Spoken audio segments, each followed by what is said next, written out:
Bonsoir à tous, merci de vous être connectés pour cette nouvelle édition du webinaire Tensi Plus, consacré ce soir au parcours du patient atteint d'hyperactivité de la vessie, de l'annonce du diagnostic à la mise en place du traitement. Merci au docteur Caroline Thuillier, urologue au centre hospitalier de Grenoble-Alpes, et au docteur Sandrine Campagnoiseau, gynécologue au centre hospitalier de Clermont-Ferrand, d'avoir accepté d'animer ce webinaire. Vous pouvez poser vos questions dans le chat, nous y répondrons au fur et à mesure et nous prendrons aussi le temps à la fin. Sans plus attendre, je laisse la parole au docteur Caroline Thuillier. Merci. Merci beaucoup, Laure. Alors oui, effectivement, je suis urologue et Sandrine gynécologue et on a fait des cas cliniques où on souhaite aussi interagir et que ce soit assez concret.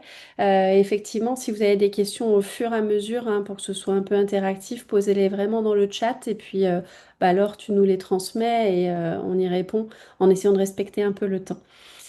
Alors, pour ce qui est donc de l'hyperactivité visuelle, alors nos conflits d'intérêts, on travaille toutes les deux pas mal pour le CUROP, qui est le groupe des experts à l'Association d'urologie sur les troubles pelviens. Et aussi bien comme Sandrine comme moi, on est aussi très impliqués à l'HAS et on travaille dans quelques labos impliqués pour la continence. Alors ça, je vous encourage, c'était juste pour faire un petit clin d'œil sur la physiologie. On va commencer un peu par des généralités. Donc, dans la physiologie urinaire, alors ça fait des schémas vite un peu compliqués. Je vous invite, si ça vous passionne, et même pour toute la physiologie humaine, vous avez Armando Assoudoungan, qui est un médecin australien, qui dessine toute la physiologie à main levée. Et c'est vraiment passionnant. Donc, je vous ai mis là les schémas impliqués dans la miction avec la vessie qui est avec le système sympathique qui permet une détente de la vessie et du coup un remplissage à basse pression sans envie urgente, etc. Et le système parasympathique qui interagit au moment de la miction volontaire normalement pour avoir toute une synergie vésico-sphinctérienne et pouvoir se vider. Donc c'est ça évidemment qui est défaillant dans l'hyperactivité vésicale sur la phase de remplissage et on va y revenir. Mais si vous êtes passionné, allez donc sur YouTube voir la chaîne d'Armando Assoudogan et vous verrez, c'est fabuleux. Voilà, alors pour ce qui est de l'hyperactivité vésicale, c'est vraiment le symptôme cardinal, c'est l'urgenturie, hein, qui est vraiment un symptôme clinique. Donc ça veut dire qu'on n'a pas besoin d'urodynamique, on n'a pas besoin de choses complexes, c'est vraiment une envie anormale, impérieuse, d'un seul coup, un coup d'éclair dans un ciel bleu qui donne une envie qui n'est pas normale, urgente d'aller uriner. Et si on n'y va pas, eh ben, soit on a des fuites urinaires, c'est l'hyperactivité avec de l'incontinence, soit on ne peut plus rien faire d'autre que de penser à cette envie de pipi et ça paralyse la vie évidemment professionnelle et sociale. Les symptômes, vous savez, qui sont catégorisés en grande partie, les symptômes de la phase de remplissage, les symptômes de la phase de vidange et les symptômes post-mictionnels. Vous connaissez tout ça sur la terminologie, mais ce n'est pas un détail, la terminologie en incontinence. Et donc, comme c'est un symptôme clinique, le seul élément qui permet vraiment de faire le diagnostic de l'hyperactivité vésicale et qui est incontournable, c'est le calendrier mictionnel. Donc après, on peut les demander à la main artisanaux. Il commence à avoir des outils, hein, le DiaryPod, des choses comme ça connectées pour faire des calendriers mictionnels un peu automatisés. Mais en tout cas, il faut toujours demander aux patients qui notent l'heure de chaque miction. Le volume, c'est ça le plus important des mictions, donc en les mesurant en millilitres, hein. On se moque un peu de ce qu'ils boivent, ça, quand on leur demande d'implémenter en plus leur boisson, etc. Avec l'alimentation, c'est très variable selon les fruits et légumes absorbés. Et in fine, ça leur fait quelque chose de plus à implémenter dans le calendrier mictionnel qui ne va pas changer vraiment les choses, sauf quand on va vraiment sur des choses plus fines avant. Donc c'est vraiment l'heure de chaque miction et le volume. S'ils veulent noter le degré d'urgence et les fuites, c'est intéressant évidemment, mais c'est les deux colonnes principales, c'est l'heure et le volume. C'est là-dessus que vous faites le diagnostic. Et alors, c'est une pathologie qui est super fréquente, hein. On voit la prévalence globale chez les femmes, vous voyez, 16%, tous les adultes confondus. Évidemment, ça augmente avec l'âge, avec un tiers à plus de 75 ans. Chez les hommes aussi, hein, la prévalence, on dit souvent que c'est quelque chose, une pathologie exclusivement féminine. Bah non, hein, vous voyez, 12% de prévalence générale et aussi presque 30% après 75 ans. L'âge moyen, vous voyez, c'est 59 ans. Et effectivement, il y a un peu plus de femmes que d'hommes. Hop. Alors, ce qui est important, c'est que ça retentit beaucoup sur la qualité de vie. Donc, vous voyez, là, vous avez les hommes et les femmes, et à chaque fois, vous avez un groupe sans symptômes et un groupe avec de l'hyperactivité vésicale. Bah, évidemment, de manière statistique, on s'en doutait, hein, mais ça cause des symptômes mineurs sur la qualité de vie au global ou plus élevés, de l'anxiété, de la dépression, etc. Donc, il y a un retentissement important. Et puis, l'hyperactivité vésicale, c'est un symptôme. Évidemment, un symptôme qui peut venir de maladies neurologiques, d'un gros pêle-mêle qui était mélangé, et puis de causes un peu urologiques, la tumeur, le calcul, etc. C'est ce qu'on s'attache évidemment à éliminer tout de suite. Ce qui est important, c'est que le paradigme de l'hyperactivité vésicale, il est en train de changer. Et vous avez peut-être entendu parler déjà du phénotypage de l'hyperactivité vésicale. C'est Benoît Perronnet qui est vraiment très acteur là-dessus. Il y aura d'ailleurs, je fais un peu de teasing, au congrès de la CIFUD cet été en juin. Vous aurez le rapport qui sera justement sur le phénotypage de l'hyperactivité vésicale avec François Hervé de Guen qui est urologue, Anne-Cécile Pizzoferrato qui est gynécologue et Thibaut Tubert qui est gynécologue aussi. Ce sera vraiment un chouette rapport, donc je vous invite vraiment à venir à la CIFUD. Et donc l'idée, c'est que l'hyperactivité vésicale, c'est vraiment un symptôme, mais que derrière, pardon, il y a différents types de phénotypes et qu'en fonction de ces phénotypes, eh ben, on ne va pas mettre les mêmes traitements. Et du coup, on est complètement en train de sortir des algorithmes un peu internationaux descendants, première ligne, deuxième ligne, etc. Et on est vraiment en train de passer à quelque chose, comme vous voyez, plus sur la droite ici, avec au centre le symptôme cardinal, mais derrière, en fonction des différents phénotypages de l'hyperactivité, est-ce qu'on a plus une hyperactivité parce qu'on a un syndrome métabolique, une ischémie de la paravésicale, etc. Ou est-ce qu'on a plus des infections urinaires régulières et un problème urothélial? Est-ce qu'on a plus une histoire neurologique? Et voilà. Et bien derrière, effectivement, ça va pas du tout être les mêmes symptômes. C'est pour ça que maintenant, on se dit, il faut choisir d'emblée le bon traitement, ou un ou deux, mais d'emblée le bon traitement pour le bon patient en fonction de son phénotype. Et là, vous voyez bien, tous ces patients, vous n'avez pas du tout envie de les traiter pareil, parce que vous voyez bien, ça se palpe même sans aller chercher plus loin, que leur hyperactivité vésicale, elle est pas liée à la même cause. Et c'est vraiment ça qui va être important, parce que si vous déroulez tout un algorithme un peu plat descendant de traitement, eh ben, le patient il va être en échec sur certains ou avec des effets indésirables, etc. Et du coup, il va perdre de l'adhérence et il va finir par arrêter de se consulter et d'être traité, puisqu'il va se dire, bah, j'ai essayé un traitement, deux traitements, trois traitements, ça marche pas, il n'y a rien qui marche chez moi, donc je préfère ne plus consulter et ne plus boire, par exemple. Et ces patients-là, ils les retrouvent avec des cystites ou des infections plus graves plus tard, par exemple. Alors du coup, on va vous développer comme ça quelques cas cliniques. Vous n'hésitez pas à poser des questions et puis ben, on ferait peut-être pas tous les mêmes choses, mais tous discutent dans les traitements. À toi, Sandrine. Merci Caroline pour pour ce petit rappel. Alors effectivement, on va parler d'abord de Marie-Paul. Elle a 69 ans et c'est une consultation très fréquente et chez les urologues et chez les gynécologues, mais voire même aussi chez les généralistes, avec des patientes qui ont des envies pressantes. Elle a un délai de sécurité qui est très faible, hein, qui est en dessous de 5 minutes avant la fuite. En fait, ça fait des années qu'elle est comme ça, mais ça s'aggrave et c'est de pire en pire. Elle est obligée de mettre des protections et très fréquemment, c'est des patientes qui vous expliquent qu'elles vont limiter leur sortie ou du moins avoir une sortie un peu stéréotypée pour être sûre de pouvoir accéder aux toilettes comme elle le sent. Alors, c'est une patiente, vous voyez, dans ses antécédents, on retrouve un petit syndrome dépressif, une ménopause à 52 ans, donc ça n'a pas de souci. Un BMI à 36, c'est là, c'est assez classique. Une constipation chronique, on est aussi dans une patiente relativement lambda. Et petite cerise sur le gâteau, on en reparlera, c'est que dans la famille, il y a des cancers du sein elle est porteuse de mutation BRCA1. Et première chose aussi, au premier rapport, la première chose dont on parle, c'est ce problème en fait de la sécheresse, de la ménopause. Et cette dame, elle vous dit qu'elle a une dyspareunie, du coup qu'elle va éviter les rapports sexuels par crainte des infections urinaires dans les suites. Et quand nous, on utilise beaucoup, comme Caroline, le score USP. Moi, je le donne de façon systématique à toutes les patientes. C'est un questionnaire qui est très simple d'utilisation, très simple à remplir pour les gens. Et ça vous permet de sortir les trois syndromes les plus classiques, on va dire, le syndrome des fuites à l'effort, des urgences et de la dysurie. Et on voit chez cette patiente que le score le plus élevé, c'est bien sûr le syndrome urgence. Alors du coup, bien sûr, le petit calendrier mictionnel pour bien noter cette polycurie et ce degré d'urgence. Mais c'est vrai que déjà, avec un bon interrogatoire, vous avez déjà une bonne vision de ce qui arrive à Marie-Paul. Et au niveau clinique, bien sûr, toujours l'examen clinique, hein, la pierre angulaire de nos consultations. Ça permet de trouver chez cette patiente qu'elle a une atrophie vulvo-vaginale. Elle n'a pas de trouble de la statique pelvienne significatif, pas de fuite à l'effort, même vessie pleine, et elle a plutôt un très bon testing à 4 sur 5. Donc pour le coup, on est plutôt sur un syndrome urinaire pur. Et alors sur sa débimétrie, effectivement, on voit que la Voilà. vidange n'est pas idéale dans la courbe. Elle a uriné 160 millilitres. Alors pour elle, elle est au bout de sa vie, hein, par rapport à son calendrier mictionnel. Et il y a un petit trouble de vidange, il reste 50 millilitres. Voilà, alors c'est vrai que quand tu dis Sandrine, avec l'interrogatoire, oui, je suis d'accord, parce qu'on a l'habitude, etc. Ça prend beaucoup de temps de bien interroger et parfois on se fait quand même avoir sur des authentiques Oui. potomanes, surtout sur les psychiatriques un peu. Mais du coup, c'est vrai que le calendrier mictionnel est vraiment important et quand vous voyez ça, moi souvent je leur dis en consulte, on est là pour partager nos recettes de cuisine avec vous, donc je vous partage les choses. Mais je leur dis là, vous vous êtes pas trompé, c'est bien des millilitres parce que c'est vrai que ça pourrait porter la question avec des centilitres. Et donc, on va essayer de voir un peu avec eux un ordre d'idée pour qu'ils confirment bien qu'ils ne se sont pas trompés. Voilà. Alors, les premières mesures qui sont finalement assez simples à mettre en œuvre et qui devraient faire partie en fait de choses qui devraient être mises en œuvre depuis très longtemps, bah, c'est en fait les mesures comportementales.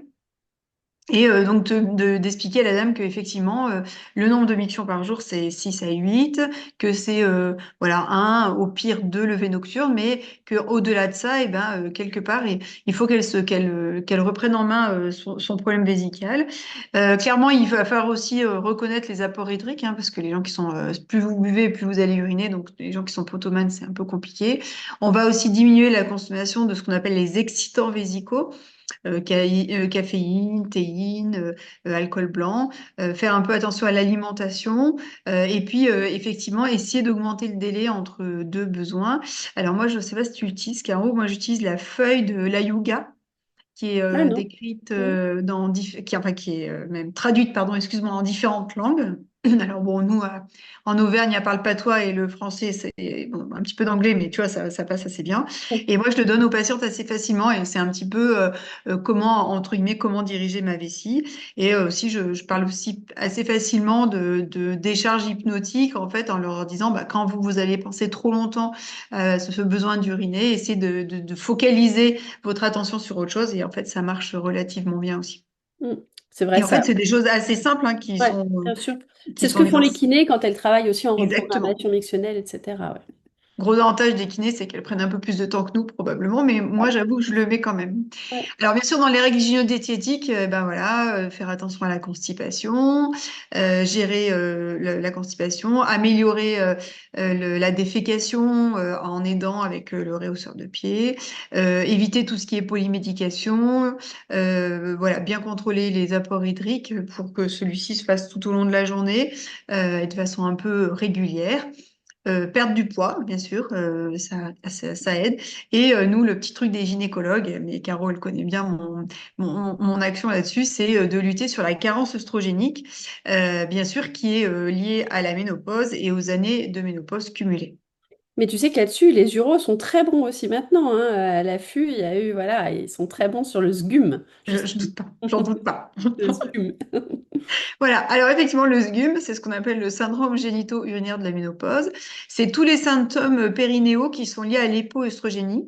Et alors, contrairement aux signes de ménopause autres, que ce soit bouffée de chaleur, insomnie, etc., le SGUM, en fait, il va se cumuler avec les années. Alors que les autres signes de ménopause vont plutôt être très importants quand la ménopause s'installe et souvent les gens sont après nettement mieux. Alors que le SGUM, en fait, il va continuer à s'installer. Donc, si vous avez 10 ans ou 20 ans de ménopause, eh ben, ça se cumule. Donc, vous voyez, souvent, vous voyez, la prévalence, on estime qu'elle est à 4% au début sur la préménopause. Et puis, après 3 ans de ménopause, on est sur du 47%. Et elle est existante, y compris sur les patients qui ont un traitement hormonal systémique. Puisque le traitement hormonal, alors déjà, bon, il y a toute une polémique qui fait que du coup, il a été beaucoup moins mis en France, même si maintenant, ça remonte les prescriptions. Mais surtout, il a un effet, le traitement hormonal systémique, finalement peu actif sur les syndromes locaux, d'où le fait qu'on peut bien sûr complètement associer un traitement œstrogénique local qui a tout son intérêt, puisque vous voyez, ce symptôme de SGUM s'aggrave nettement avec l'âge. Alors effectivement, on met beaucoup d'œstrogènes locaux. Nous, on parle de traitement trophique local. Sur les contre-indications aux traitements locaux, en fait, ben, il faut savoir qu'il n'y a pas de vraies contre-indications. sur les antécédents de tumeurs malignes, de tumeurs mucineuses, de cancer du sein, on peut mettre ces traitements hormonaux. Bien sûr, si la patiente est peu en adéquation et qu'elle va pas suivre votre traitement, c'est ce que vous disiez tout à l'heure, Caroline, il faut aussi une adhésion de la patiente. À ce moment-là, on va leur vendre plutôt l'acide hyaluronique en première intention, en sachant que c'est un traitement qui n'est pas remboursé et qui est moins efficace que les oestrogènes locaux. Donc c'est vrai que nous, on va vraiment énormément prescrire ces oestrogènes locaux. Il faut les rassurer, il faut vraiment leur dire qu'on a, bah, de toute façon, on va y venir Voilà. après. Elle qui avait une mutation BRCA, il n'y a aucun risque, sur-risque à prendre des oestrogènes locaux. Et même, je te laisse, Sandrine, qu'en cas de cancer du sein, Personnel. voilà, personnel. Quand il y a eu un cancer du sein personnel, il n'y a pas de contre-indication à mettre les oestrogènes locaux. Il y a peut-être probablement que la contre-indication un peu relative, c'est le cancer du sein qui est en cours de traitement. De toute façon, vous allez vraiment voir s'il y a une adhésion ou pas des patientes. Mais effectivement, vous voyez, c'est des recommandations qui sont assez récentes de 2021, donc du GEMVI et du collège, donc en disant que les prescriptions d'oestrogènes locaux est complètement envisageable chez les patientes aux antécédents personnels de cancer du sein avec persistance des symptômes malgré un traitement non hormonal. C'est vrai que les dames vont assez facilement essayer plutôt le non hormonal parce qu'elles ont peur des hormones, mais si elles sont continuent à être gênées avec des sgubes, un problème d'infection urinaire, d'urgence mictionnelle et une gêne locale, un inconfort, aucune contre-indication à mettre des oestrogènes locaux. Alors, quelle dose, enfin, quelle prescription? Là, par contre, en fait, il n'y a pas vraiment de recommandation. Il y avait eu des articles en disant qu'est-ce qu'il vaut mieux mettre. Probablement que ce qui est montré, que l'idéal, c'est d'en mettre de façon un peu chronique. Si vous demandez à votre patiente d'en mettre tous les jours, au bout d'un moment, elle va se lasser et elle va abandonner la thérapeutique. Il faut probablement plutôt œuvrer sur une application 2 à 3 fois par semaine. Et vous savez, vous avez plusieurs galéniques, hein, ça peut être sous forme d'ovule, de crème ou même d'anneau. La seule chose, c'est que l'anneau n'est pas remboursé. Dans les Voilà, cancers ça, du sein, effectivement, si vous avez voilà. besoin de rassurer les patientes, il y a quand même cette étude épidémio qui est très intéressante. Vous voyez, il y a 42 000 femmes avec un syndrome génito-urinaire et qui ont également un cancer du sein, mais là sans récepteur aux oestrogènes. Dans celle-là, il y a 5% qui ont reçu des oestrogènes locaux et il y en a presque 11 000 dans l'autre groupe avec des récepteurs positifs aux oestrogènes. Donc là, vraiment, on se dit c'est la cible où c'est le plus dangereux. 4% qui ont reçu un traitement avec des oestrogènes locaux, on dit bien local à chaque fois, on ne dit pas de Oui, traitement oui. systémique. Et le risque, il est identique, il n'y a pas de sur-risque à avoir pris des oestrogènes locaux. Et dans la grande discussion, c'est qu'effectivement, et c'est pour ça que dans ces recos urologiques, tu vois, on en parle aussi beaucoup, il est dit que de toute façon, il faut réhydrater le vagin avec, comme tu l'as dit, de l'acide hyaluronique. Et c'est une fois le vagin bien réhydraté qu'il y a très peu de passage systémique des oestrogènes qu'on mette en anneau, c'est ce que tu disais, ou en ovule ou en gel, peu importe, la galénique n'a aucune importance. C'est la galénique à laquelle la patiente va adhérer qui compte. Et c'est vraiment important de les motiver et qu'elles en mettent régulièrement. Alors c'est vrai C'est qu'après, assez important aussi de continuer à mettre en fait en alternance acide hyaluronique ouais, et un oestrogènes hydratant. locaux parce que si vous mettez parfois il y a des patientes en mettant que des oestrogènes qui peuvent avoir une sensation de brûlure, ce qui est quand même Ouais. effet inverse de ce qu'on souhaite. Mm. Donc pas hésiter à poursuivre en acide hyaluronique et oestrogène en alternance. Et vous voyez souvent ce qui avait été donné par cet avis d'expert, c'était de faire un traitement bi-hebdomadaire pour avoir une compliance et une adhésion de la patiente au long cours. Alors sur le poids, tu l'as dit Sandrine, hein, c'est vraiment important, en fait ça fait partie des traitements. Et vous voyez, hein, petit quiz là, mais on se dit si dans quelle proportion, qu'est-ce qu'il faut qu'elle perde comme poids de son corps pour être guérie? Bah, vous voyez, si elle perd 10% du poids de son corps, cette patiente-là, et c'est le cas pour les autres, elle est guérie dans 15 à 20% des cas, un cinquième. Donc c'est énorme en fait, c'est un des meilleurs traitements. Donc elle, vous lui mettez un traitement par œstrogènes locaux plus une perte de 10% du poids de son corps, bah, probablement que vous n'aurez rien besoin de lui faire d'autre. Et vous voyez, l'amélioration de plus de la moitié des symptômes, c'est chez plus de la moitié des patients quand ils perdent 10% du poids de leur corps. Donc il faut leur donner, je pense, ces chiffres-là pour les motiver en fait, pour leur dire, on ne vous demande pas juste de perdre un peu de poids parce que voilà, non, c'est vraiment un traitement efficace hein, de l'hyperactivité vésicale sur ce terrain-là.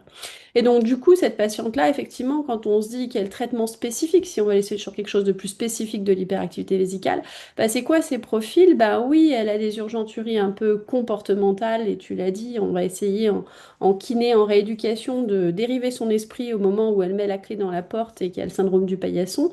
Elle avait de la constipation, on l'a vu tout à l'heure, donc effectivement, il y a une discussion neurologique hein, entre l'ampoule rectale et la vessie sur les réservoirs qui interagissent ensemble. Elle a des infections régulièrement et son sgum qui fait qu'elle a l'urothélium vésical qui est un peu abîmé. Et effectivement, elle a un syndrome métabolique avec l'ischémie qui entraîne le surpoids, etc., sur la paroi vésicale. Donc en fait, chez cette patiente, on voit derrière, j'essaie de vous les décliner un petit peu, qu'on a quand même pas mal d'options thérapeutiques. Alors du coup, qu'est-ce qu'on fait? Toi, Sandrine, sans regarder ça, là, le choix patient, tu lui fais quoi, cette patiente en première intention?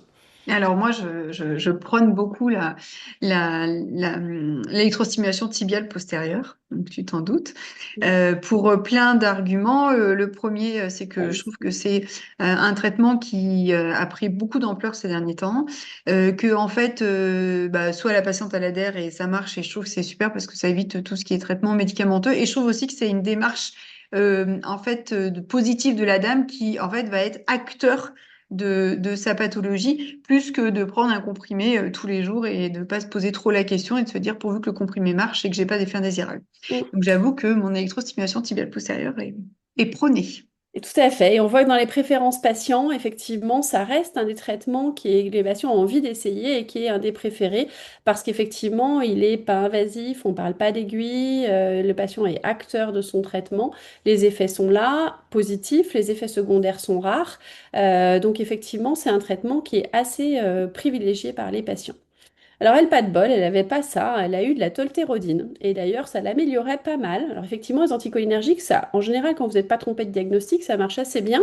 Mais ça marche, c'est une question de dose, et ça marche souvent avec des effets secondaires. Et puis là, son mari, justement, il vous dit qu'elle a un peu des petits troubles mnésiques d'orientation, qu'en plus elle a la bouche sèche, la constipation s'est aggravée. Et du coup, tous les deux, ils vous disent, bon, c'est bien ça, mais est-ce que vous n'avez pas des traitements un peu plus efficaces, aussi efficaces, pardon, et mieux tolérés? Alors, vous savez qu'on a les bêta-3 agonistes, hein, qui sont une classe médicamenteuse intéressante. Vous connaissez peut-être le mirabegron, qui n'est pas remboursé, malheureusement, depuis plusieurs années. Donc, vous pouvez le prescrire, mais c'est autour de 50 euros par mois de traitement sans aucune prise en charge. Et effectivement, au bout d'un moment, le patient, quand il comprend que ça ne va pas le guérir, que c'est un traitement des symptômes et qu'il faut le prendre tous les mois, il n'a pas trop envie de faire l'effort financier. Alors, les bêta-3 agonistes, c'est intéressant parce que ça a été très longtemps étudié comme une drogue anti-obésité, parce que ça stimule dans les cellules de la graisse brune, enfin, ça fait consommer plus d'énergie, et donc évidemment, bah, ça permet de maigrir. Alors après, le problème, c'est que c'est des modèles qui sont plutôt animaux pour l'instant, et qu'en fait, il faut des doses fortes de mirabegron, et que pour des doses fortes de mirabegron, on a des effets cardiovasculaires importants. Alors, comment ça marche? Bah, je vous ai mis le mécanisme d'action des anticholinergiques ici, hein, qui vont empêcher l'acétylcholine de se fixer sur les récepteurs M3 et par là diminuer la contractilité, diminuer l'hyperactivité vésicale. Donc ça, c'est intéressant. Le problème, c'est que les effets secondaires, vous les avez en dessous, ça agit sur tous les récepteurs M3 du corps et donc c'est là qu'on a le syndrome sec de la bouche, même des muqueuses vaginales, la constipation, troubles visuels, etc. Et puis un passage de la barrière hémato-encéphalique avec des troubles de mémoire, des troubles cognitifs et même des troubles cognitifs sur le long terme, on y reviendra. Et les agonistes bêta-3, bah, ils n'agissent pas au même endroit, ils agissent sur des récepteurs bêta-3, hein, sur la cellule musculaire lisse de la vessie aussi. Et par ce biais-là, en les stimulant, eux, ils augmentent la relaxation, ils augmentent la capacité vésicale. Donc ça revient finalement, vous me direz, au même, mais c'est pas le même type physiologique. Et donc ça veut dire, vous me voyez venir, que peut-être on pourra associer des petites doses de chacun. Et alors l'action des bêta-3, elle est idéale, c'est ce que je vous disais un peu tout à l'heure, ça active la dépense énergétique des adipocytes de la graisse beige. Alors dommage parce que les personnes un peu en surpoids en général, elles n'ont pas beaucoup de graisse brune, hein. C'est les gens plutôt actifs qui vivent dans le froid qui ont beaucoup de graisse brune ou les bébés. Mais en effet indésirable, ça augmente la sensibilité à l'insuline, ça diminue le risque cardiovasculaire, etc. Donc c'est plutôt très intéressant. Le problème, c'est que ça recrute aussi ce médicament des récepteurs bêta 1 et bêta 2 qui sont sur les cellules cardiaques, des vaisseaux cardiaques et des vaisseaux en général. Et ça a fait comme un effet sympathique, donc ça augmente la fréquence cardiaque et la pression artérielle. Et pour l'instant, le mirabegron notamment est pas assez sélectif des bêta-3 pour ne pas entraîner d'hypertension artérielle, donc ça fait partie des choses à surveiller. On a la chance bientôt d'avoir un nouveau bêta-3 qui va probablement être remboursé au premier trimestre 2026, hein, le Vibegron, qui est beaucoup plus sélectif et donc qui n'a pas besoin de surveiller l'hypertension artérielle. Donc ça va être très intéressant. Alors les résultats justement du Vibegron, je vous ai mis là, hein, c'est l'étude Empower. Vous avez vraiment une diminution, vous voyez très rapide dès la deuxième semaine des symptômes d'hyperactivité vésicale. Là, c'est les urgences, mais c'est dans tous les domaines. Et vous avez vraiment par rapport au placebo une nette amélioration, hein. Quand on regarde le nombre de patients qui ont une amélioration de trois quarts de leurs symptômes, eh ben, c'est 1 sur 2 contre 33% pour le placebo. Alors notez que le placebo fait très bien quand même, hein. Et puis dans la guérison complètement, bah, c'est 25% des patients qui sont guéris par ce médicament. Et ce qui est intéressant, je vous le disais tout à l'heure, c'est qu'effectivement, en épisode d'incontinence par jour, bah, vous voyez ici, les deux bêta-3 font très bien rapidement, mieux que les anticholinergiques, mais surtout dans les effets indésirables, notamment cardiovasculaires, puisque c'est quasiment le seul, bah, vous voyez, le Vibegron, il a quasiment le même profil de tolérance que le placebo. Donc ça, c'est très intéressant parce que c'est un médicament qui va être facile à prescrire, hein, une fois par jour. S'il est remboursé, c'est parfait. Et effectivement, une surveillance qui sera light. Alors, ça fait d'ailleurs D'ailleurs, partie des Caroline, recommandations. je te coupe, mais au niveau Europe, c'est plutôt des bêta-3 adrénergiques qui sont prescrits que des anticholinergiques. Tout à fait. On Et ça, était un peu coincés par le remboursement, quoi. ouais, c'est les recommandations. Alors, le remboursement, Astellas, qui commercialise le Mirabegron, avait essayé de l'obtenir, hein, il y a plusieurs années déjà. Ils n'ont pas Ils ne réussi. s'étaient pas mis d'accord sur le prix, donc c'est pour ça que ça en était resté là. On Ouais. espère que Pierre Fabre va se mettre d'accord sur le prix, ils sont en négociation, parce qu'effectivement, derrière, c'est un médicament qui est excellent, bien meilleur probablement que les anticholinergiques. Après, dans les recommandations de l'AU, vous voyez ici, avec des niveaux de preuve qui sont importants, hein, c'est vrai qu'on peut aussi associer un petit peu de chaque médicament pour qu'il se potentialise et qu'on n'ait pas les effets indésirables. Voilà pour cette patiente à qui effectivement on avait bien envie de faire de la stimulation tibiale postérieure par ailleurs si elle adhérait à cela. Alors moi, je vais vous présenter Gaston parce qu'il s'est trompé en fait de consultation. Il a lu que j'étais urogynéco, il est quand même arrivé dans le service. Donc il a 72 ans et en fait depuis 6 mois, il est gêné par des urgenturies avec parfois des fuites, une pollakiurie, 3 levées nocturnes, pas vraiment de dysurie systématique, mais cette petite difficulté à initier la miction, parfois la nuit vers 2 heures du matin. Pas de sensation de vidange incomplète et puis la symptomatologie, elle est comme un peu chez les femmes, elle est majorée au contact de l'eau. Il n'a pas de troubles anorectaux, pas de troubles sexuels. Et donc là, pour l'examen clinique, j'appelle mon meilleur urologue ami de mon collègue en lui expliquant clairement qu'il s'est trompé de consultation. L'examen clinique est normal, pas de souci. Au niveau paraclinique, donc on vérifie quand même toujours, oui, on a partagé, mais quand c'est les patientes, que ce soit hommes ou femmes, de bien vérifier quand même que ce soit pas une simple infection urinaire. Donc le CVU, il faut bien le vérifier qu'il soit stérile. Il a une échographie réno-vésico-prostatique qui retrouve un haut appareil normal, une vessie sans anomalie avec des parois fines et régulières, un rhésus post-mictionnel à 30 millilitres qui est donc complètement négligeable et une prostate de volume à 45 cm3. Et sur une petite fibroscopie, on voit deux joues non jointives, une vessie légèrement trabéculée, mais pas de lésion suspecte. Et il a eu des alpha-bloquants pardon, depuis 6 mois avec un échec. Il a également fait un bilan, enfin une débimétrie, avec vous voyez le débit moyen, le débit max qui est à 11,4, et il a un résidu qui est relativement faible. Il a même Alors, fait son calendrier, ouais. voilà, pareil, petit calendrier mictionnel, cette fois chez Gaston. Vous voyez, c'est un peu comme, donc lui, il l'a fait plus proprement qu'à la main, il l'a fait à l'ordinateur parce qu'il est très organisé, Gaston. Mais du coup, on voit bien les horaires, le volume. Et puis surtout, est-ce qu'il y a eu une fuite? Est-ce qu'il y a eu des urgences? Est-ce qu'il a été obligé de se changer au niveau de la protection? Vous voyez que ça permet très rapidement, avec ces calendriers mictionnels, d'avoir une vraie vision de ce qui s'est passé dans ces jours. Alors nous, souvent, on demande 3 jours. Mais bon, déjà, si vous en avez un ou deux, c'est déjà pas mal. Mais on essaie de faire 3 jours pour avoir une espèce de petite vision un peu globale. Alors, on se dit que Gaston, quand même, il a une vessie qui est assez sympa par rapport à Paulette ou Marie-Paul, je ne sais plus comment elle s'appelait, parce qu'on voit que sa vessie, elle monte souvent à 350-400 millilitres, ce qui est une capacité vésicale normale. Alors, ce qui n'est pas normal, c'est qu'il a des envies impérieuses quasiment systématiques et des fuites par impériosité. Mais sur la capacité vésicale, il est quand même mieux Plutôt pas loti mal. que Marie-Paul. Par contre, on voit aussi que sur la nuit, Gaston, là, il va venir et il va se plaindre de se lever plein de fois la nuit. Mais à chaque fois qu'il se lève, la vessie est pleine. Nous aussi, on se lèverait si on avait la vessie aussi pleine. Donc, on va y revenir sur l'hyperdurèse Et puis nocturne. il a une bonne durée quand même, hein. Oui, oui, il boit bien, Gaston. Ouais, ouais, ouais. Alors effectivement, l'hyperactivité vésicale de l'homme, hein, on pense souvent pas à l'homme pour l'hyperactivité vésicale, mais je vous ai mis les chiffres de prévalence au début. Elle augmente avec l'âge et clairement, les hommes sont aussi victimes, entre guillemets, d'hyperactivité vésicale que les femmes. Euh, le problème, c'est qu'effectivement, l'adénome de prostate, l'hypertrophie bénigne de prostate augmente aussi avec l'âge et qu'effectivement, on va un peu avoir les deux maladies, entre guillemets, qui se télescopent. Et il faut voir chez les uns et les autres si l'hyperactivité vésicale est en lien avec l'HBP ou si elle est complètement décorrélée. Alors, derrière, on peut utiliser des combinaisons de traitements, notamment les alpha-bloquants et les bêta-3 mimétiques, parce que finalement, on agit à la fois sur les symptômes de la vidange et sur les symptômes de la phase de remplissage avec des médicaments qui vont finalement être complémentaires. Alors, justement, quand on teste un peu les différentes associations, vous avez cette étude qui est intéressante avec donc une méta-analyse en réseau. Quand il y a des gros points, bah, c'est là que les traitements sont les plus évalués. Donc, vous voyez que le plus évalué, sans surprise pour l'homme, c'est les alpha-bloquants contre le placebo. Vous voyez, il y a 26 études. Mais on a quand même pas mal d'études avec les bêta-3 et les alpha-bloquants ou aussi les IPDE5 et les alpha-bloquants. Et donc tout cela permet un peu avec cette méta-analyse de classer les associations les plus intéressantes.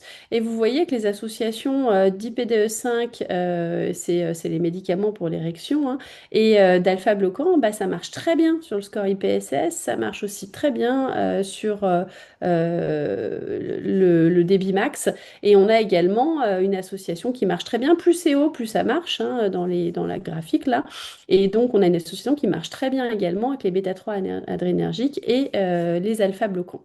Donc, ça va être intéressant quand même, Gaston, qui est en échec de ces alpha-bloquants seuls, de lui mettre un traitement complémentaire par un autre médicament. Alors le problème, c'est que Gaston, il a été un peu impatient, il n'a pas trop eu envie de prendre tous vos médicaments, hein, il est actif, etc. Et il comprend bien que s'il commence les médicaments, il les arrêtera pas jusqu'à la fin de sa vie, sauf à se faire opérer ou avoir un grand changement. Donc il a été se faire opérer, il a eu une résection de prostate par un de vos collègues qui s'est posé peut-être moins de questions que vous. Mais il revient parce qu'en fait, il dit, bah, je me lève toujours la nuit, j'ai toujours mon incontinence par urgence.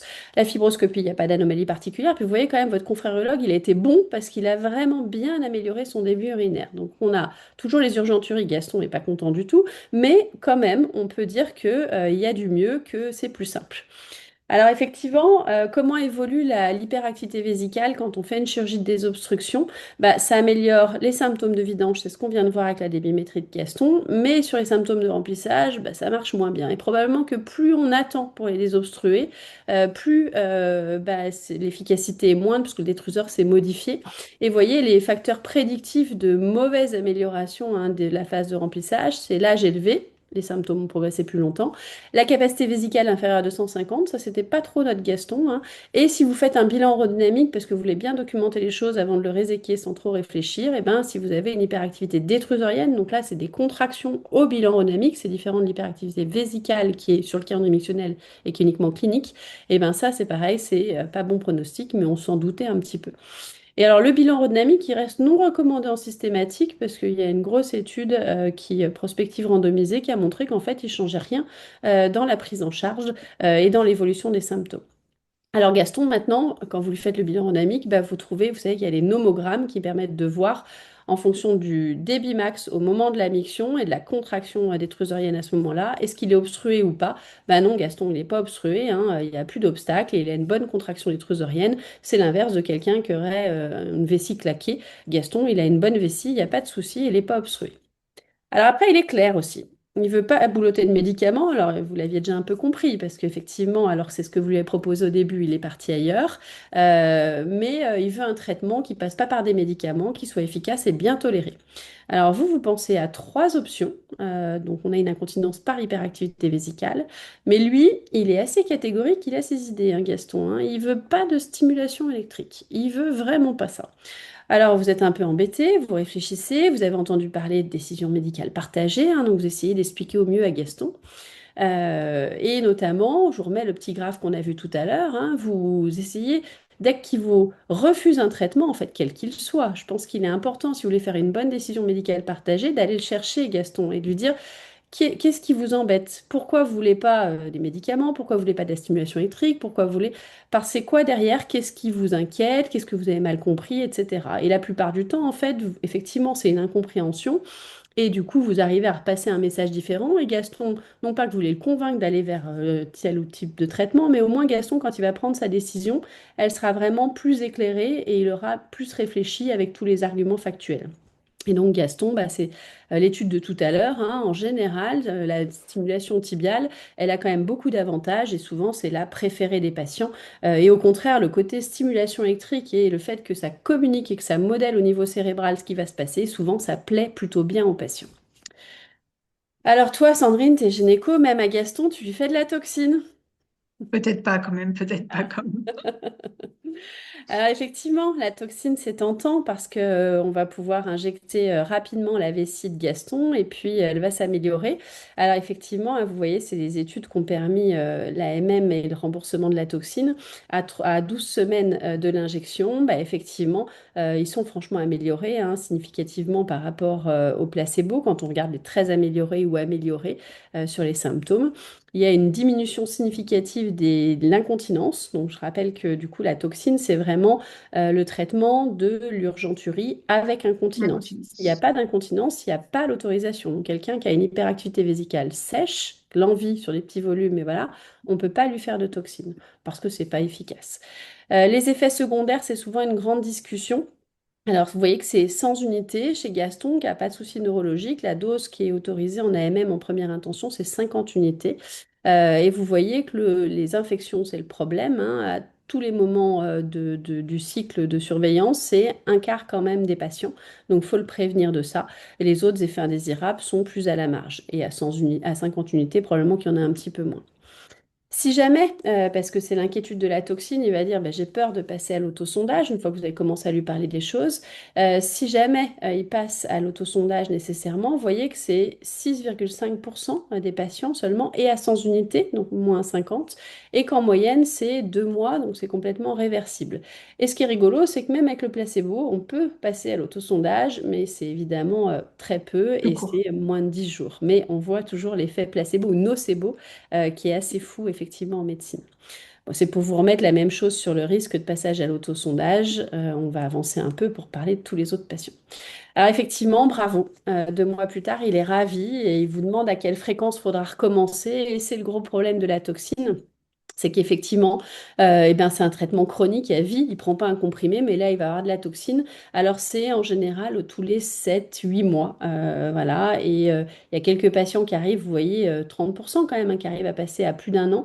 Mais quand même, la plus grosse partie des patients sont à réinjecter, hein, les 2 tiers, dans les 6 mois, 7 mois, etc.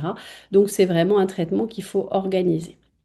C'est pour ça que c'est quand Voilà même pour assez intéressant d'avoir pu lui proposer d'autres traitements, notamment par exemple l'électrostimulation tibiale postérieure, parce que moi j'utilise beaucoup, Caroline le sait, on fait beaucoup de toxines dans le service, parce que nous on est des injecteurs depuis longtemps avec une facilité d'injection, surtout, mais vous n'avez pas le droit de nous faire de neuromodulation. Mais on n'a c'est pas le droit de faire de c'est le grand neuromodulation. drame des gynécologues. L'accès au bloc, c'est fini, on n'y croit plus, on n'a plus cette place-là.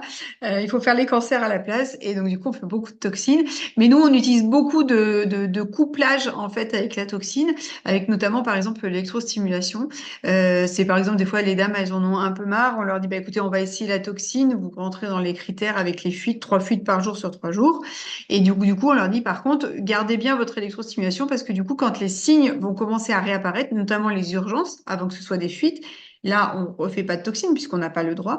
Et elles reprennent leur électrostimulation, ce qui permet de gagner quelques semaines ou quelques mois. Et du coup, de donner un laps de temps entre deux injections qui est plus enfin, qui est plus intéressant et plus long. Et Effectivement, donc, on fait tout ça, de combiner les traitements multimodaux pour les mêmes patients pour avoir une petite dose et les avantages de chacun exactement. des traitements sans en avoir les effets indésirables. Et le problème, c'est qu'on a très peu d'études scientifiques qui testent Non, ces c'est du. associations, en Ouais. fait, puis il faudra les tester contre placebo ou autre, donc c'est un peu complexe. Après, effectivement, La stimulation tibiale postérieure, ce qu'elle va reprocher, c'est peut-être de faire des séances dans le temps qui peuvent être fastidieuses, mais en fait, quand ils sont à un plateau d'efficacité, on n'en a pas de données, mais c'est vrai qu'on leur dit souvent, tout est possible. Il y en a qui voient qu'avec 2 séances par semaine, simplement de 20 minutes, ils sont confortables et ils maintiennent leur plateau, c'est parfait. Il y en a d'autres qui disent, bah, moi je fais des pauses et quand j'ai mes symptômes qui reviennent, hop, ils redémarrent immédiatement et les effets reviennent positifs plus vite. Donc effectivement, en combinaison avec de la toxine à petite dose, ça peut être une bonne solution pour avoir à parfaire l'efficacité quand on est un peu sur les effets descendants de la toxine. Alors la toxine, il faut être un peu vigilant parce qu'effectivement, alors, je vous ai pas mis là, mais il y a des études de vraie vie, notamment c'est Alain Ruffion qui avait fait ce travail à Lyon sur les données PMSI qui montrent qu'en fait, dans l'hyperactivité vésicale idiopathique, les patients, ils ont dans 30-40% des cas maximum une deuxième injection de toxine. Et quand on regarde au bout du cinquième ou sixième cycle, donc ça fait pas énorme, ça fait 3 ans à peu près, de traitement, et ben en fait, il y en a moins de 10% qui ont ces injections. Donc en fait, on voit une perte d'adhésion importante. Est-ce que c'est parce que, il y a pas mal d'infections urinaires et que ça impacte leur qualité de vie?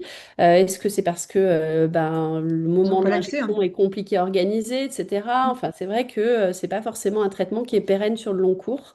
Voilà, donc c'est intéressant de l'avoir en tête et de réinterroger le patient régulièrement pour voir un peu où il en est de son observance et continuer de le suivre en partenaire, entre guillemets. S'adapter, c'est de la pathologie fonctionnelle, donc c'est vrai qu'on a à s'adapter aux souhaits du patient et où il en est dans son parcours, et pas se dire, bah, j'ai prescrit un traitement, il a marché 2 fois, donc c'est bon, j'oublie, il est traité tout le temps. Voilà. Bon Docteur chant, Thuy, Sandrine. pardon, Ouais, nous pardon. avons une petite question dans le Ouais. chat de Madame Linda Toiti qui dit, est-ce qu'il n'y a pas de récidive après quelques mois de l'injection de toxines? Ben, si bien sûr, la récidive, elle arrive, je vais vous remettre un peu en arrière, la récidive, elle arrive en moyenne à 7 mois, et donc il faut réinjecter régulièrement. Par contre, ce qu'on voit, c'est que si les patients continuent les injections régulières, ils ont peu de perte d'efficacité. Le traitement est un peu constant. Alors, c'est quand même à nuancer parce que ces études de phase 3 de l'AMM, il y avait quand même, vous voyez, 1 sur 2 perdu de vue. Donc, qu'est-ce que deviennent ces perdus de vue? Voilà. Mais si on a un patient bien adhérent qui fait bien ses injections tous les 7 mois, on va dire, normalement, il a une efficacité qui se maintient. Voilà. J'espère avoir Alors nous, répondu. on est moins, enfin, on va faire plus longtemps que sur tous les 7 mois. En fait, on va vraiment attendre que les gens, en fait, rappellent pour être réinjectés. Et c'est vrai que ça peut être très variable. Et par contre, effectivement, on a ce retour qu'on n'a pas de perte d'efficacité selon le nombre d'injections, quoi. Alors, du coup, on va vous parler de Chantal. On va redevenir un petit peu gynécologue. Donc, elle a 63 ans. Alors là, elle est complètement désespérée. Elle a une hyperactivité vésicale avec des fuites. Elle est obligée de porter des protections en permanence. Elle a également des fuites anales. Donc, vous voyez qu'on est déjà sur un double versant avec vraiment un versant périnéal global. En plus, elle a des petites infections urinaires à répétition qui l'embêtent. Un résidu post-mictionnel, alors, qui est pas majeur, hein, qui a 50 unités, mais qui est présent. Et elle a déjà fait de la kiné spécialisée. Elle a également fait de la stimulation tibiale postérieure. Et pour l'instant, elle a peu d'amélioration. Du coup, là, vous dites, ben, peut-être que je vais tenter les anticholinergiques. Ça va un petit peu la constiper. Elle sera du coup un peu plus continente au niveau fécal. Et donc, vous allez vous poser la question sur les anticholinergiques. Et puis quand même, vous avez beau être que gynécologue ou que urologue, vous lui demandez son ordonnance. Et là, elle vous sort donc cette ordonnance avec, vous voyez, déjà du Laroxyl, du Taor, du Seloken. Et donc, vous avez déjà une petite ordonnance, alors qui est un petit peu chargée, qui pourrait être plus chargée, mais en tout cas, il y a déjà quelques éléments intéressants sur cette ordonnance. Et en fait, il y a un calculateur donc assez intéressant de charge anticholinergique, donc que vous pouvez en fait récupérer et télécharger. Et donc vous allez rentrer en fait vos médicaments, les classes, les DCI, les classes donc des médicaments de l'ordonnance de votre patiente. Et donc vous allez voir que ça va vous donner un score. Ce score va en fait permettre de ce qu'on appelle de donner la charge cholinergique. Et vous allez voir que de nombreuses fois, sans que vous en ayez vraiment eu l'impression au départ, et ben, vos patients ont déjà une charge cholinergique qui est majeure. Donc, vous voyez, il y a des scores faibles à 1, des scores 2, des scores 3. Alors, bien sûr, les antidépresseurs sont plutôt sur la score 3. Et donc, du coup, ben, effectivement, la charge cholinergique est donc déjà présente. Et surtout, vous allez avoir un impact cognitif important de cette charge cholinergique quand en fait on a un score qui est supérieur à 4. Et donc vous voyez que on y est très vite à ce Ouais. score supérieur à Et 4. vous avez, Donc ouais. on peut avoir très vite un impact cognitif de ces anticholinergiques. Et vous avez là les principaux médicaments qui effectivement induisent des effets indésirables centraux. Donc cette patiente-là est déjà l'équivalent en fait d'un Vésicare 10 mg par exemple, Exactement. centraux. Et sur les médicaments qui ont des effets périphériques, vous voyez, c'est encore pire, il y en a encore plus. Et alors là, elle est largement supérieure. Donc ça veut dire que périphérique, c'est justement la sécheresse de bouche, la constipation, etc. Donc quand vous allez lui rajouter à elle un anticholinergique, vous allez juste rajouter de la morbidité sans rajouter de traitement Efficacité. efficace puisqu'elle l'a déjà en fait dans son traitement perso. Et ça, c'est vraiment intéressant. Alors apprenez pas toutes les listes par cœur, mais vraiment utilisez les calculateurs de charge anticholinergique, il y en a plein, hein, et vous serez effaré de vos patients et des traitements qu'ils ont. Alors Alors, après, est-ce qu'on lui fait voilà, de la toxine ou de la neuromodulation? Je ne sais pas si vous avez fait. entendu parler des deux. L'étude qui fait un peu princeps, c'est l'étude Rosetta, qui est Ouais. randomisée. Un des patients qui ont de l'hyperactivité vésicale, il y a beaucoup de femmes, hein, c'est le paysage de l'hyperactivité vésicale, qui ont soit 200 unités de toxine en randomisation, soit de la neuromodulation. On a exclu les maladies neurologiques, etc. Et on voit que les deux traitements à 24 mois ont la même efficacité, se rejoignent complètement, hein. Les profils, c'est exactement les mêmes, à la fois de guérison complète, d'amélioration de 75 ou 50%. Alors, on se rappelle quand même que c'est 200 unités de Botox et pas 50 ou 100 comme on le fait chez nous. Donc, probablement que c'est un peu moins efficace à des plus petites doses. Et sur les effets secondaires, bah, effectivement, on voit qu'il y a quand même 16% des patients qui passent au cathétérisme intermittent sur ce type de dose. On a 200 hein, aussi. Pardon, ouais, sur On est à 200. 200. Ouais. Et des infections urinaires, donc c'est les principaux effets indésirables de ce bras-là, qui a pas dans le bras évidemment neuromodulation, mais dans le bras neuromodulation, on a plus de patients qui se plaignent de sentir leur pile et parfois d'avoir une gêne sur la pile, c'est un peu le bon sens. Alors pour cette patiente-là, est-ce qu'on se dit toxine ou neuromodulation? Moi, ce que je fais quand j'ai l'hésitation entre les deux, en fait, je me dis déjà, est-ce que moi j'ai des arguments médicaux pour aller plus vers un traitement que l'autre? Et là, bon, on a l'hyperactivité vésicale avec des fuites, donc les deux sont possibles. On a le trouble de la vidange. Si on lui fait de la toxine, on va majorer ce trouble de vidange. Donc, c'est pas malin. Médicalement, on préférait faire de la neuromodulation qui peut même améliorer ce trouble de vidange. Et on a aussi une incontinence anale chez elle. Et pareil, la neuromodulation, c'est le traitement de référence de l'incontinence anale. Donc chez elle, eh ben, je vais lui parler un peu de la toxine, mais pas tant que ça, parce que je veux dire, ça existe. Mais chez vous, le traitement qui peut améliorer tous les paramètres et avoir moins de morbidité, notamment d'infection urinaire, passage à l'autosondage, c'est la neuromodulation.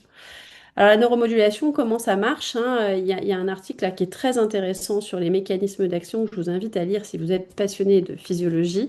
Et effectivement, ça agit à plein d'endroits. Alors, ce qui plaît beaucoup aux gens, c'est de leur montrer que ça agit en reprogrammation des aires mictionnelles, hein. Ça module un peu le thermostat, le thalamus, qui envoie au niveau du cerveau le circuit 1 pour faire pipi normalement, sans urgence, vers le circuit 2 ou 3 qui sont des circuits plus proches des aires de stress, traumatique, etc. et qui déclenchent plus des envies urgentes. Ça agit également au niveau des faits gate control au niveau médulaire et ça a même une action sur les fibres musculaires elles-mêmes, du détrusor, du rectum, etc. Et ça améliore la relaxation aussi. Donc c'est intéressant, on sait que ça agit sur tous ces niveaux-là. On ne sait pas précisément aujourd'hui pourquoi ça agit plus sur l'un que sur l'autre pour tel patient et surtout probablement qu'il y a une notion de la fréquence des paramétrages utilisés de courant électrique qui vont plus ou moins recruter telle ou telle zone. Donc on passe toujours par un test et on leur dit comme ça, les patients, c'est une thérapie qu'on teste, que vous avez la chance de voir pendant 2 ou 3 semaines. Est-ce que ça vous améliore, ça vous guérit, ou est-ce que ça vous améliore suffisamment? Et on met la pile sous anesthésie locale, ou bah non, il n'y a pas de bénéfice malgré différents réglages qu'on peut faire pendant un fast test, et on retire l'électrode en tirant dessus, c'est complètement mini-invasif et réversible. Alors, dans le choix du patient, ben, on voit que quand on se pose sur la stimulation tibiale en gris, la stimulation implantée, la neuromodulation ou la toxine, et ben, globalement, ça dépend un peu de l'âge, vous voyez. La stimulation tibiale, elle est très aimée, ainsi que la stimulation implantée, plutôt quand on est âgé. La toxine, elle va être un peu préférée par les patients plus jeunes. Donc, ça fait partie du choix. Effectivement, si vous n'avez pas de critères médicaux, là, chez elle, on a l'incontinence, le trouble de vidange et tout ça. Mais si vous n'avez pas de critères médicaux pour aller plus vers l'un ou vers l'autre, votre job, je pense, c'est d'expliquer aux patients de façon très neutre qu'ils puissent se projeter. C'est quoi avoir de la toxine régulièrement, c'est quoi de faire de la neuromodulation, c'est quoi de faire de la stimulation tibiale sur le long cours. Et derrière, le patient, il choisit le traitement qui, pour lui, est le plus acceptable. C'est comme ça qu'il adhérera, c'est ça la décision médicale partagée, hein. C'est comme ça qu'il adhérera au traitement parce qu'il est acteur de son choix. Voilà, et là, c'est la même veine de ce qu'on vient de se dire. Voilà. Tu Et nous puis parles de John, effectivement, Sandrine? Ouais. effectivement, Caroline, ce que tu disais, c'est que quand même, quand il y a les deux sphères, que ce soit anale et urinaire, enfin nous, on oriente beaucoup, beaucoup sur la neuromodulation sacrée. On fait aussi beaucoup de tests au tibial postérieur pour voir un peu ce que ça donne. Je trouve que c'est assez intéressant, mais on va être clairement moins sur la toxine qui va être très sélective sur l'urinaire. Et quand vous avez les deux sphères, et si vous pouvez améliorer la sphère et anale et urinaire en même temps, c'est quand même Tout à assez fait. chouette. Et la stimulation tibiale peut vraiment avoir un impact sur les deux. Alors, les deux, là où on est un peu embêté, c'est que les données de la littérature, on en a peu mis. Là, c'est vrai Oui, qu'on pourrait refaire un autre cas en mettant. On en a quand même pas mal sur l'hyperactivité vésicale. On en a oui, moins sur l'incontinence oui. fécale, mais c'est vrai qu'on peut avoir des franges d'amélioration, donc ça vaut le coup. Alors après, on sait bien, on rêverait hein, que la stimulation tibiale soit efficace sur le long terme, le patient adhère et que ce soit un test de la neuromodulation sacrée pour le jour où il veut plus Exactement. faire ses Ça, ce serait séances et que ce l'idéal. soit plus automatique. Et pour autant, on a des patients qui répondent pas à la stimulation tibiale postérieure et qui répondent très bien à la neuromodulation sacrée, et Exactement. inversement. Voilà, donc en fait, c'est pas prédictif tant que ça, mais ça reste deux thérapies qui sont très intéressantes parce qu'elles sont plus dans la réparation de la physiologie normale, alors qu'effectivement, la toxine, ça marche, c'est une question de dose, hein, mais ça bloque un muscle, un peu plus bête comme Oui. mécanisme d'action, entre guillemets. Bon, tu nous présentes John, Sandrine? Il vient de Alors, John, il a consultation. 58 ans. Pareil, c'est un peu planté sur la consulte, mais bon, en tout cas, il consulte pour des urgenturies avec des fuites depuis un an environ, surtout la nuit et de façon invalidante. Et en plus, il a une dysfonction érectile associée. En moyenne, il a une capacité vésicale à 180 avec environ 4 mictions par jour, 4 réveils nocturnes avec des mictions la nuit qui sont entre 150 et 250 millilitres. Il a eu une fibro qui est donc normale, une débimétrie qui est complètement correcte avec un débit à 14 minutes par minute. Mais en tout cas, pas de résidus, il a une vidange complète. Il a un 26 de BMI. Il est donc du coup, il a une HTA ou diurétique. Et donc du coup, il consulte donc pour ses fuites par urgenturie. Ouais, et Alors avec clairement, lui, on voulait vraiment vous parler effectivement de l'hyperdurèse nocturne, voilà. qui est en fait un symptôme qui est cardinal hein, chez les hommes comme chez les femmes. Vous voyez la prévalence par rapport aux autres symptômes. Et donc, c'est vraiment quelque chose à dépister. Et dans les étiologies, bah, il y en a plein. C'est un peu comme le phénotypage de l'HAV, hein. Il y a évidemment les troubles du sommeil avec le syndrome d'apnée du sommeil qui vont conduire à une hyperdurèse nocturne, les symptômes urogynéco, bien sûr, les symptômes cardiovasculaires, enfin, il y en a plein, les erreurs génodététiques, on va dire. Tout ça, ça se recherche et ça se traite. Et pour dire, on est obligé d'aller vite parce qu'effectivement, on a beaucoup de choses à vous dire ce soir. Mais les traitements idéaux pour ça, une fois que vous avez traité tous les facteurs de risque, limité les boissons à partir de 17 heures, etc., bah, le mini-rein, la desmopressine, hein, fait bien. Oui, Moi, je prescris même hors AMM après 65 ans en faisant moi aussi. effectivement des petites doses au coucher et en surveillant l'anatrémie, voilà, et en mettant effectivement le médecin traitant et tout le monde dans la boucle, voilà, en informant bien le patient et dans les courriers. Mais c'est un médicament qui marche très bien et qui permet aux gens de dormir parce qu'ils ne se réveillent plus pour uriner et de récupérer. Une autre astuce, c'est de leur donner du Lasix. Soit changer les horaires où ils prennent déjà leur diurétique, parce que finalement, ça les essore en journée et puis plus le soir. Donc, les essorer plutôt en début d'après-midi pour qu'ils soient plus tranquilles. Ou s'ils n'en ont pas, bah, discuter d'en introduire justement quelques heures avant le coucher pour qu'effectivement, ils drainent leur eau à ce moment-là. Évidemment, les bas de contention, la sieste, les jambes surélevées pour drainer ces œdèmes à ce moment-là, le traitement de l'apnée du sommeil, tout ça, vous connaissez. Lui, alors, il va mieux sur l'urgenturie, sur la nicturie, mais par contre, il se plaint la journée des urgences et aussi sa santé sexuelle. Et là, dans notre phénotypage de l'HAV, et on retrouve un peu nos études tout à l'heure avec les alpha-bloquants, etc., bah, le bon traitement pour lui, c'est les IP2S5, hein, le tadalafil, qui va en forme quotidienne, en plus, être très bien toléré. Améliorer à la fois son débit urinaire, aussi bien qu'un alpha-bloquant, si vous avez un petit trouble de vidange, améliorer évidemment son érection et améliorer son hyperactivité vésicale, probablement avec un mécanisme positif des effets secondaires où il libère du NO et il oxygène mieux tous les tissus. Et on sait que l'ischémie dans l'appareil vésical conduit à de l'hyperactivité vésicale. Donc quand vous avez ce type de tableau, voilà, avec tout ça un peu intriqué, la dysfonction érectile, l'hyperactivité, tout ça, et ben prescrivez du tadalafil 5 mg tous les jours, le patient va être archi content. Et on en a un petit dernier pour Un la petit route. dernier pour la route. Donc cette fois, c'est une jeune femme, elle a 24 ans. Elle vient à votre consultation avec un PMI plutôt à 17, donc plutôt relativement très fine. Elle a un contexte de vie un peu compliqué avec une dépression, un stress post-traumatique, un syndrome du côlon irritable. Et vous voyez pareil, donc là, vous lui faites faire le calendrier mixtionnel. Elle a clairement une polycurie, elle a une vessie qu'on dirait de petite capacité. Elle a vraiment, elle a des urgences et donc du coup, bah là, qu'est-ce que vous dites? Qu'est-ce que vous allez lui proposer? Alors effectivement, je pense qu'il faut prendre cette patiente de façon un peu globale. Nous, on est très à rechercher les stress qui ont été causés par, bien sûr, un risque d'inceste, d'attouchement et un contexte de vie un peu compliqué qu'il va falloir prendre en charge de façon un peu globale, avec un côté un peu kiné, bien sûr, mais bien sûr, ça peut être aussi psychologue ou syndrome, enfin EMDR. Et puis, bah, pourra se poser des questions, qu'est-ce qu'on fait? Est-ce qu'on va faire sur un traitement médicamenteux ou est-ce qu'on va aller sur du TENS? Alors, nous, on va très facilement sur le TENS dans ces cas-là. Je crois que là, Euh, tout le monde y va, voilà, vraiment. Ouais. exactement. Pas de Là, discussion. bien sûr, il faut éviter la toxine. Elle a 24 ans. Si vous rentrez sur ce concept de toxine à 24 ans, ça va être compliqué d'en sortir. En plus, c'est souvent des gens qui sont assez facilement dans le stress de l'examen et des fois aussi avec des syndromes un peu de vessie douloureuse.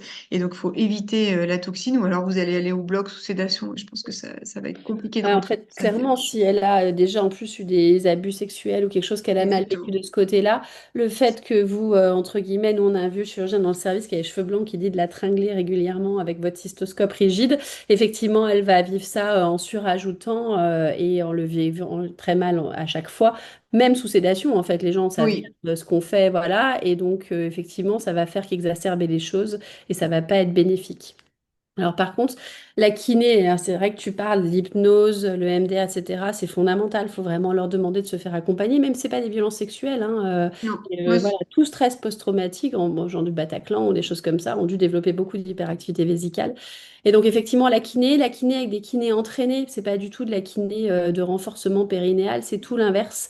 Donc je vous invite sur le site de la FREP, hein, vous avez l'annuaire des kinés impliqués en pelvipérinéologie.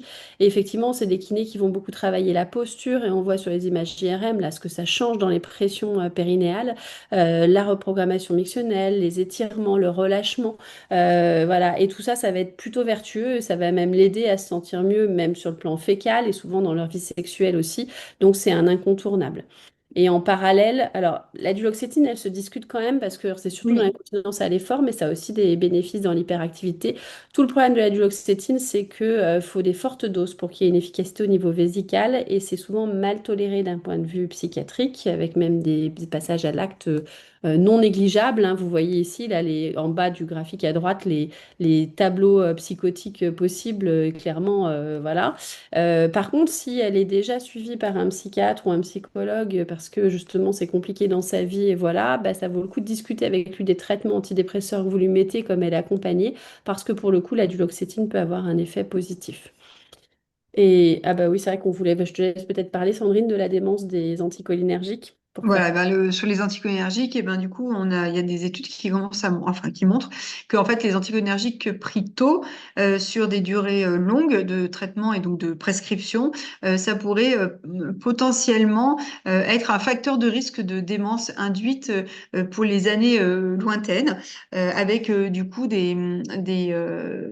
notamment sur l'oxybutynin et la taurodine, avec vraiment voilà, une entrée dans la démence un peu plus précoce, alors que le traitement a été pris jeune et pendant longtemps. Pas Mais complètement clairement, hein. certain Ouais, sur clairement, la... à 22 ans, on n'a pas du tout envie du coup de Voilà. l'engager là-dessus sur le long terme, même si ça peut l'aider au début.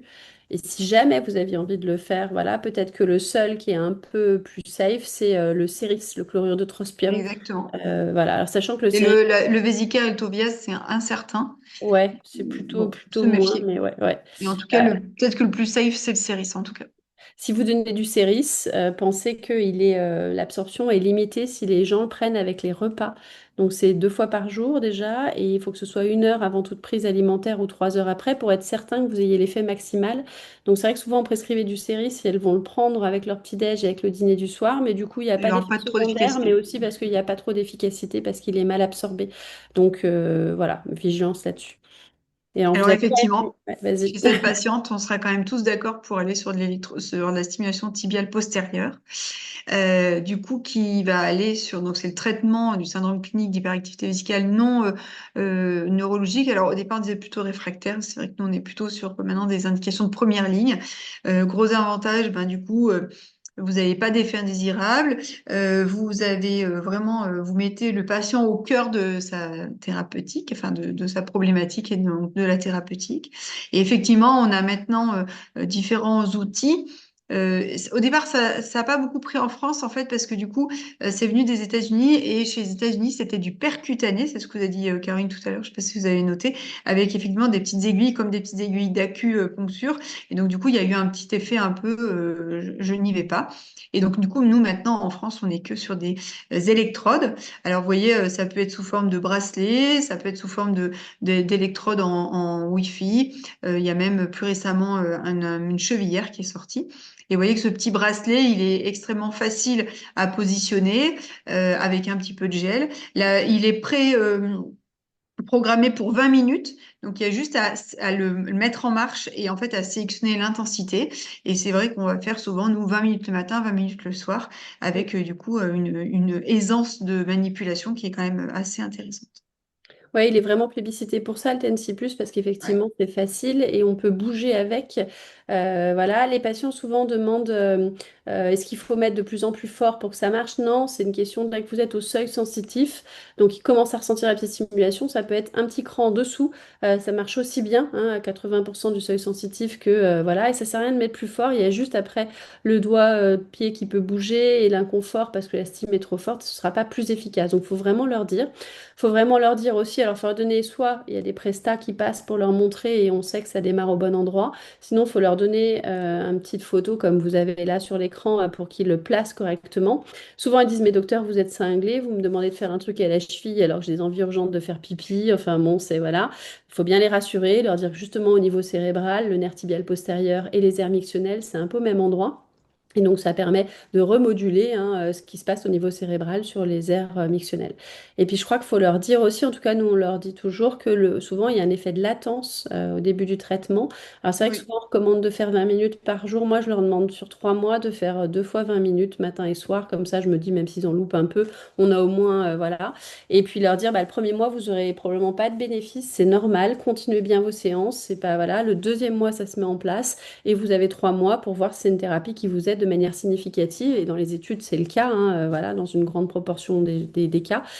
Ou si bah, au bout de 3 mois, ça vous a vraiment pas aidé alors que vous l'avez bien fait, bon, bah, dans ce cas-là, ça sert à rien de continuer, hein. Par contre, si au bout de 3 mois, ils ont un Exactement. net bénéfice, bah, faut qu'ils le poursuivent. Et Ça c'est sert à là rien de où ils poursuivre. adaptent la fréquence des séances qu'ils le font. Voilà, donc c'est les recommandations de l'EAU, hein, qu'il y a un niveau de preuve fort hein, sur le fait qu'effectivement c'est un traitement effectif contre l'hyperactivité vésicale. Alors, je ne sais plus si, non, je ne vous l'ai pas mis là, mais il y a des études qui montrent même qu'il y a une amélioration sur l'incontinence en elle-même qui est même plus importante que les anticholinergiques quand ils sont randomisés l'un avec l'autre. Donc c'est vraiment un Sans traitement compter que, efficace. sans Voilà. compter que les anticholinergiques, on sait que notre prescription a 1 an et a suivi de l'ordre de 20%, parce qu'il y a beaucoup d'arrêts de thérapeutique à cause des effets indésirables. Ouais, tout à fait. Voilà, donc pour conclure, bah, je vous ai remis le petit diagramme du phénotypage de l'HAV, hein. Vous retrouvez un peu les profils de patients dont on a parlé aujourd'hui, la patiente qui a besoin de maigrir et c'est son meilleur traitement, la patiente chez qui il faut traiter le SGUM. On a vu les IPDE5, on a vu la petite dernière là avec effectivement l'hyperactivité entre guillemets de stress post-traumatique, hein. Les aires mictionnelles sont près du cortex frontal et peuvent être impactées par des stress traumatiques. Donc vous avez compris qu'en fonction de sous-type de patient, bah, vous n'allez pas choisir les mêmes traitements et c'est important et surtout placer le patient au cœur de sa décision, hein. Choisir tout de suite le bon traitement pour le bon patient, pas tout essayer, un ou deux maximum, vraiment l'informer, l'éduquer pour qu'il soit acteur, ce que tu as dit Sandrine, et que la stimulation tibiale, c'est intéressant pour ça, parce que vraiment, il s'approprie sa thérapie.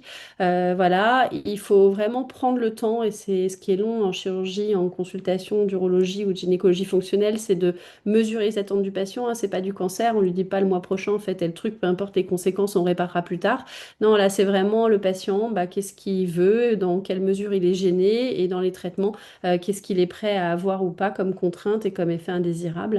Et puis c'est vrai que dans les petites recettes, alors nous on a un site internet du CHU hein, où on a fait différentes pages, le prolapsus, l'incontinence, tout ça. Donc on leur donne des petits QR codes qui renvoient directement sur cette page du site internet du service. Et pour l'incontinence, bon, on essaye de lister, on met les témoignages patients de toutes les thérapies avec les fiches info de la source d'urologie, avec, voilà, pour que très tôt dans leur parcours, en fait, ils voient un petit peu tous les traitements qui existent. Ça leur permet de se renseigner et de, pareil, être acteur du choix du traitement, d'avoir entendu parler en tout cas de tout et de se dire, bah tiens, moi je me vois plutôt avec ci ou avec ça, et ça je le tiendrai sur le long terme et je serai observant. Voilà, je crois que c'est le plus important. Après, je pense, Sandrine, toi, tu es un peu dans la même veine avec vraiment une écoute et une décision médicale Ouais. partagée. C'est le maître mot de 2025-26, quoi. C'est exactement ça. C'est maître mot, c'est décision médicale partagée. Et c'est vrai que je pense que c'est important de voir quelle est l'attente du patient et ce à quoi il va être tendu, il va attendre pour mettre comme thérapeutique. Voilà, il y a des patients qui vont vous dire d'emblée, ah non, mais moi, vous me donnez un traitement médicamenteux, point barre, je suis incapable de faire plus. Bon, bah, ok. Mais il faut vraiment être en accord avec le patient. Et c'est pour ça que l'idée, c'est pas forcément de faire une prise en charge un peu pyramidale, du on commence par ci, puis on fait ça, etc. C'est d'essayer de voir à l'interrogatoire ce à quoi le patient souhaiterait dans sa prise en charge, aller sur telle ou telle possibilité. Ça marche. Laure, est-ce que vous aviez reçu d'autres petites questions où il y a des points qui ont besoin d'être éclaircis? On a presque tenu le temps. Oui, j'ai vu une question. Alors attendez, j'y vais tout Oui, de j'ai vu une suite. question, c'est faut-il associer systématiquement de la rééducation périnéale après la toxine? Alors, Exactement. systématiquement, non. Voilà. Après, c'est deux choses qui sont à la fois indépendantes et couplées. C'est-à-dire que du coup, si vous avez une patiente qui a une très mauvaise maîtrise périnéale et qui vraiment maîtrise pas du tout, il y a au contraire, il faut lui proposer de la rééducation périnéale, au même titre que si cette patiente en fait a eu de la toxine et que elle voudrait y associer de l'électrostimulation tibiale postérieure, il n'y a aucune contre-indication. Mais il n'y a pas d'association systématique en tout cas. Alors n'hésitez pas à poser vos questions si vous en avez. Là, c'était les deux seules questions. Les kinés, la prise en charge kiné, je vous invite vraiment à aller sur le site de la FREP pour avoir l'annuaire, etc. Parce qu'effectivement, la kiné, elle est cardinale parce qu'elle va être le prolongement. Les kinés, d'abord, ils voient les patients sur un bilan un peu long, une heure et demie, où ils vont refaire un peu tout l'interrogatoire qu'on fait nous, mais alors, ils ont des grilles et ils remplissent les choses vraiment de manière plus détaillée. Et c'est là où effectivement ils dépistent, parfois on l'a pas vu, hein, mais un asynchronisme Oui. abdominopelvien, hypertonie striée, enfin des choses sur lesquelles ils vont pouvoir traiter l'étiologie en fait. Plutôt que si on met un anticholinergique, on fait du botox, on va paralyser le muscle. Alors oui, ça va marcher, mais en fait on règle pas la cause. Donc c'est vrai que si on envoie le patient en kiné par un kiné qui a bien l'habitude et qui va aussi travailler la posture, l'encourager à perdre du poids, prendre une activité moins sédentaire et tout ça, on va avoir une prise en charge beaucoup plus globale et beaucoup plus efficace. Alors, point de vigilance avec la kiné et la stimulation tibiale, c'est qu'il y a Oui, une faille spatio-temporelle dans les remboursements et qu'effectivement, si vous prescrivez les deux en même temps, le kiné ne peut pas se faire rembourser ces de séances ces actes. si c'est simultané. Alors, il y Ouais. a plein de kinés qui ferment les yeux et qui se disent, je ne serai pas contrôlé, j'espère que, mais s'ils sont contrôlés, ils ne pourront pas facturer leurs séances, ce qui est un vrai problème, hein. Il faut qu'il y ait tout travail mérite salaire, évidemment. Donc, il faut essayer de désynchroniser un petit peu les choses pour qu'il n'y ait pas de souci de prise en charge, c'est important. Alors, moi, tu vois, j'ai vu une kiné aujourd'hui elle-même qui venait pour un avis et qui m'a dit elle avait mis en place, et je trouvais ça assez, enfin, assez intelligent, qu'elle avait mis en place le fait qu'elle avait elle-même eu par les prestataires des appareils d'électrostimulation tibiale postérieure et que du coup, ben, quand elle fait les séances de kiné à des patientes, elle leur prête le système pour que les gens puissent faire l'électrostimulation pour voir Ouais, c'est une justement bonne idée. si Mm. ils adhèrent ou pas, et quitte à ce qu'à la fin des séances de rééducation, elle demande la prescription du dispositif. Ouais, c'est une super idée, ouais. Mm. Ouais, je trouve que c'est pas mal. Je trouvais que Mm. c'était intelligent, quoi. Enfin, que c'était Ouais, chouette. ouais. Tout à fait. Voilà. Faut qu'on fasse aussi évoluer le système de remboursement, même Oui, si c'est pas dans l'air du ça, temps. ce Et à un sera encore moment, mieux. On est bien ouais, d'accord. voilà. On a suffisamment d'évidence-based médecine pour que les deux puissent être pris en charge de manière concordante et Exactement. même synergique. Vous avez des messages de remerciement. C'est gentil. Euh, On se tient, je crois qu'on avait mis nos adresses mail au début, je vais remonter, mais on se tient à disposition de chacun, hein, s'il y en a qui ont des questions, alors soit des cas compliqués sur lesquels ils veulent des avis. Soit des questions sur les traitements, je sais pas, par exemple la stimulation tibiale, c'est vrai qu'on en a beaucoup parlé. Comment on le prescrit pour que ce soit facile à mettre en place. Voilà, nous on n'a pas mis nos adresses mail. Bon, elles pourront être diffusées, alors si vous voulez les donner, il n'y a pas de souci voilà. Enfin, en tout cas la d'accord. mienne, Sandrine, je sais.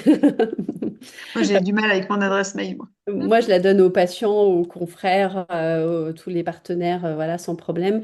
Mais c'est vrai que c'est important qu'on puisse répondre aux questions pratico-pratiques. Et c'est vrai qu'on Oui, rêve d'un monde où effectivement les premières lignes soient bien choisies, mais par tout le monde. Là, tu disais, la kiné, elle est à l'origine de la prescription et c'est super.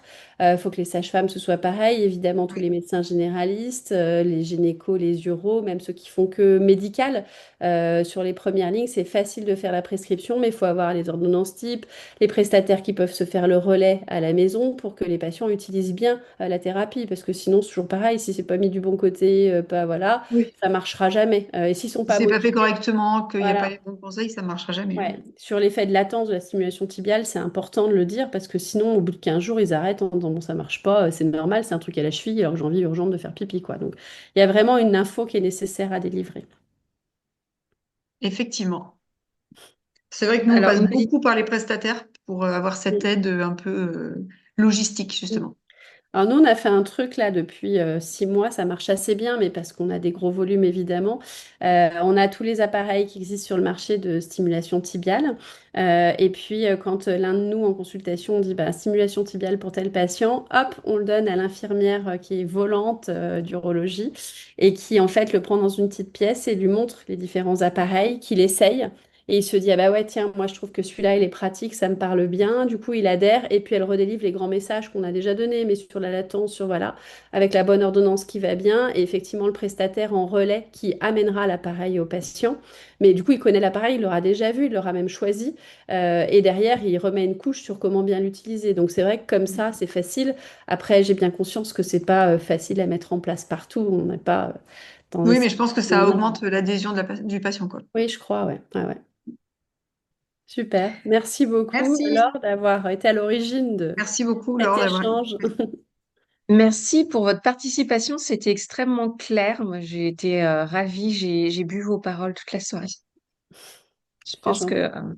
les différentes personnes qui ont participé, qui ont assisté au webinaire sont d'accord avec moi. Merci pour la qualité de vos interventions. Merci Excellente beaucoup. soirée. Au Bonne revoir. soirée à tous. Bonne soirée. Merci. Au revoir.